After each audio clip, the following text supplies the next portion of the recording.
Hello friends, இன்றைக்கி plum கேக்குக்கான fruit soaking தான் பண்ண போகிறோம். அதுக்காக ஒரு ட்ரை பவுலில் பார்த்திங்கன்னா black raisin, golden raisin, dates, apricot, prunes, kiwi, fig, அப்புறம் பார்த்திங்கன்னா செரிஸு, டூட்டி ஃப்ரூட்டிஸ்லாம் சேர்த்து நல்லா மிக்ஸ் பண்ண போகிறோங்க.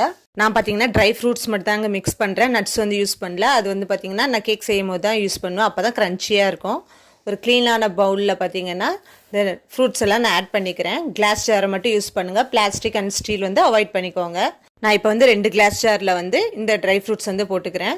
நான் வந்து பார்த்தீங்கன்னா இன்றைக்கி வந்து ஒயின் தான் சேர்த்துக்கிறேன். நீங்கள் ஒயின் அப்படி இல்லைன்னா ரம் சேர்த்துக்கலாம்.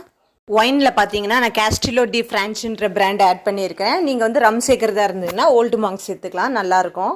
கிளிங் ரேப்பை வந்து டபுள் டைம் பார்த்தீங்கன்னா நான் சீல் பண்ணிக்கிறேன். அப்படியே ஏர் டைட்டாக இருக்கும். லிட்டை வச்சு நல்லா க்ளோஸ் பண்ணிவிட்டு 2 நாளைக்கு ஒரு தடவை பார்த்தீங்கன்னா நல்லா ஷேக் பண்ணிக்கோங்க. அப்போ தான் நல்லா சோக் ஆகும் இந்த ஒயினில். நம்ம பார்த்திங்கன்னா ப்ரீ ஆர்டர்ஸ் மட்டும் தாங்க எடுக்கிறோம். உங்களுக்கும் இந்த ப்ளம் கேக் தேவைன்னா மேலே தெரியுற வாட்ஸ்அப்க்கு எனக்கு வாட்ஸ்அப் பண்ணி உங்கள் டீட்டெயில்ஸ் கேட்டுக்கோங்க.